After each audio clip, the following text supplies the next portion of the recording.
स्वागत है Bible verse channel में। आज हम एक ऐसे रहस्य पर बात करेंगे जो हजारों सालों से छुपा हुआ है, हर्मोन पर्वत और गिरे हुए स्वर्गदूतों का रहस्य।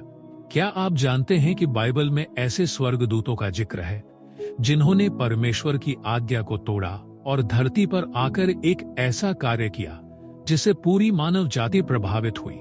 क्या हर्मोन पर्वत ही वह स्थान था जहां उन्होंने अपने विद्रोह की शपथ ली? क्या इन गिरे हुए स्वर्गदूतों का प्रभाव आज भी इस संसार में है? आइए इस रहस्य की गहराई में चलते हैं और इसे विस्तार से समझते हैं। आइए शुरुआत करने से पहले एक छोटी सी प्रार्थना करते हैं। हे परमेश्वर, हम तेरा धन्यवाद करते हैं कि तूने हमें अपने वचन के माध्यम से सत्य को जानने का अवसर दिया। हमारी आंखें खोल कि हम तेरे मार्ग को समझ सकें और सत्य को पहचान सकें। यीशु के नाम में आमीन। तो चलिए इस रहस्यमय यात्रा की शुरुआत करते हैं। स्वर्ग में विद्रोह की शुरुआत। बहुत समय पहले, जब संसार वैसा नहीं था जैसा आज है, स्वर्ग में एक अनोखी शांति और सुंदरता थी। परमेश्वर ने स्वर्गदूतों को बनाया था, प्रकाश से भरे प्राणी जिनकी आवाजें स्वर्ग को महिमा से भर देती थी। उनकी हर सांस परमेश्वर की आज्ञा का पालन करती थी। लेकिन फिर कुछ बदला।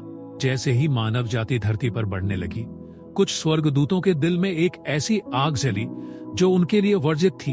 उत्पत्ति 6:2 में लिखा है, परमेश्वर के पुत्रों ने देखा कि मनुष्यों की पुत्रियां सुंदर है और उन्होंने अपनी इच्छा से उनसे विवाह कर लिया।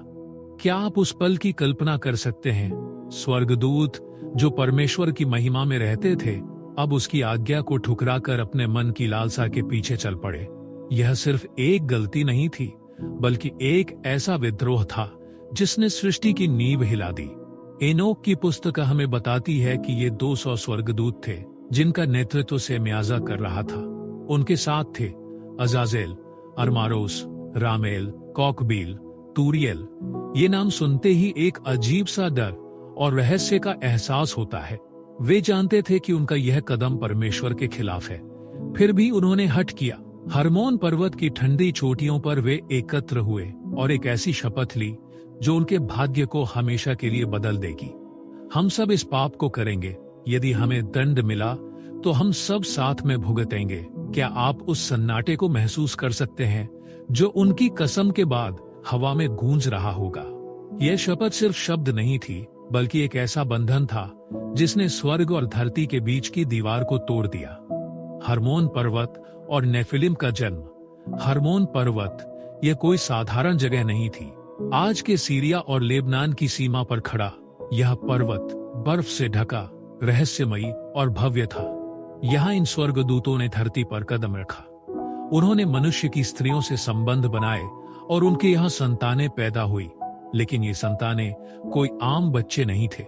उत्पत्ति 6:4 कहता है कि ये नेफिलिम थे, विशालकाय, शक्तिशाली और भयानक प्राणी। एनोक की पुस्तक कहती है कि वे इतने बड़े थे कि उनकी छाया ही मनुष्यों के दिल में खौफ पैदा कर देती थी। इन नेफिलिम ने धरती पर आतंक मचा दिया। वे सिर्फ शक्तिशाली नहीं थे, बल्कि क्रूर और निर्दयी भी थे।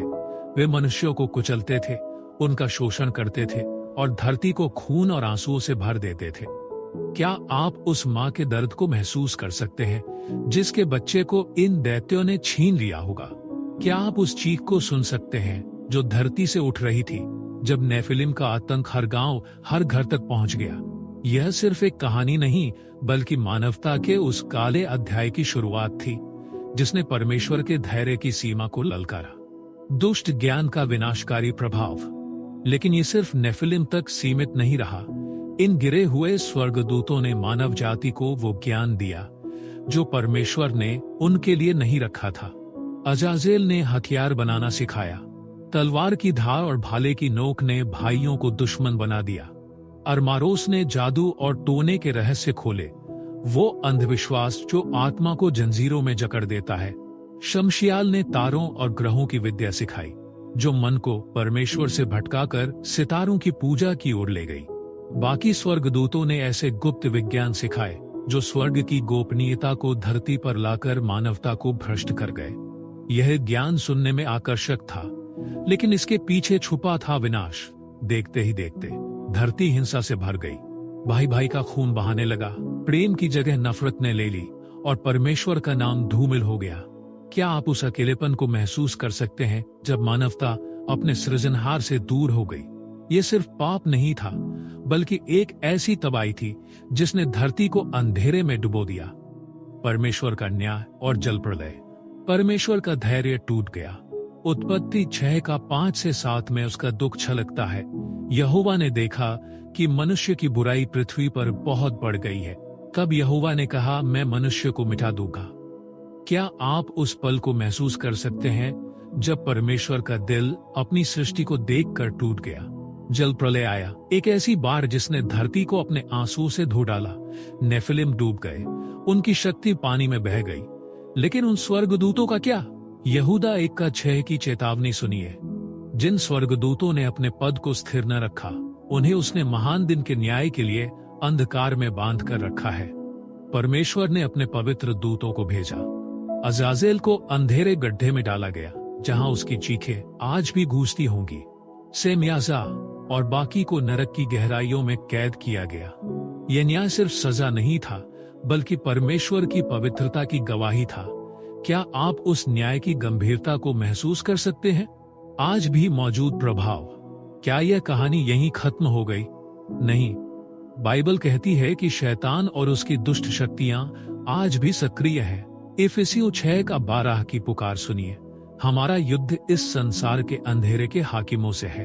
वे हमें झूठे चमत्कारों से बहकाते हैं, जादू टोने से डराते हैं और प्रलोभनों से परमेश्वर से दूर ले जाते हैं। क्या आपने कभी अपने जीवन में उस खींचतान को महसूस किया, जब सही और गलत की लड़ाई आपके भीतर चल रही हो? यह वही प्रभाव है गिरे हुए स्वर्गदूतों की, वो छाया जो आज भी हमें आजमाती है। लेकिन डरने की जरूरत नहीं।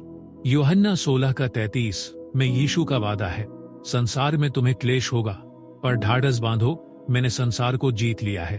उनका क्रूस हमारी जीत है, उनका खून हमारी ढाल है। क्या आप उस प्रेम को महसूस कर सकते हैं जो हमें हर अंधेरे से निकाल लाता है? हमें क्या सीखना चाहिए? पहला, परमेश्वर की आज्ञाओं का उल्लंघन विनाश लाता है। इन स्वर्गदूतों ने परमेश्वर को ठुकराया और उनका अंत अंधेरे में हुआ। क्या हम उस गलती को दोहराएंगे या उसकी आवाज को अपने दिल में जगह देंगे? आज्ञाकारिता ही हमारा रास्ता है। दूसरा, शैतान और उसकी दुष्टात्माएं आज भी हमें भटकाने की कोशिश कर रही हैं। वे हमारे सामने प्रलोभन बिछाते हैं, हमारे विश्वास को डगमगाते हैं। क्या आप उस चाल को पहचान सकते हैं? प्रार्थना और सावधानी ही हमारी ताकत है। तीसरा, दुष्ट ज्ञान और प्रलोभन विनाशकारी होते हैं। हथियार, जादू और गुप्त विद्या ने धरती को तबाह किया। आज भी गलत रास्ते हमें लुभाते हैं। क्या हम परमेश्वर के सत्य को चुनेंगे या भटक जाएंगे? चौथा, परमेश्वर न्यायी है और अधर्म को सदा के लिए सहन नहीं करता। उसका धैर्य लंबा है, पर उसका न्याय अटल है। जल प्रलय उसकी चेतावनी थी। क्या हम अभी भी समय रहते पश्चाताप करेंगे? पांचवा, यीशु मसीह ही हमारा सच्चा उद्धार करता है। उनके बिना हम हारे हुए हैं, उनके साथ हम अजेय हैं। क्या आप उस शक्ति को महसूस कर सकते हैं जो उनके नाम में बसती है? वे हमारा एकमात्र रास्ता है। आमीन। तो चलिए हम अंतिम प्रार्थना करते हैं। हे प्रभु, तू जो हर दर्द को जानता है, हमें अपने पास बुला। हमारे डर को मिटा, हमें पाप के जाल से निकाल, हर प्रलोभन से बचा। अपने अनंत प्रेम में हमें स्थिर कर, हमें तेरे मार्ग पर चलने की शक्ति दे। यीशु के पवित्र नाम में आमीन। दोस्तों, क्या आपको लगता है कि आज भी कुछ शक्तियां हमें परमेश्वर से दूर करने की कोशिश कर रही हैं? क्या आपने कभी अपने जीवन में कोई ऐसी आध्यात्मिक लड़ाई महसूस की है? अपने विचार हमें कमेंट में बताएं। अगर आपको यह वीडियो पसंद आई तो इसे लाइक करें, शेयर करें और बाइबल वर्स चैनल को सब्सक्राइब करें। परमेश्वर आपको आशीष दे।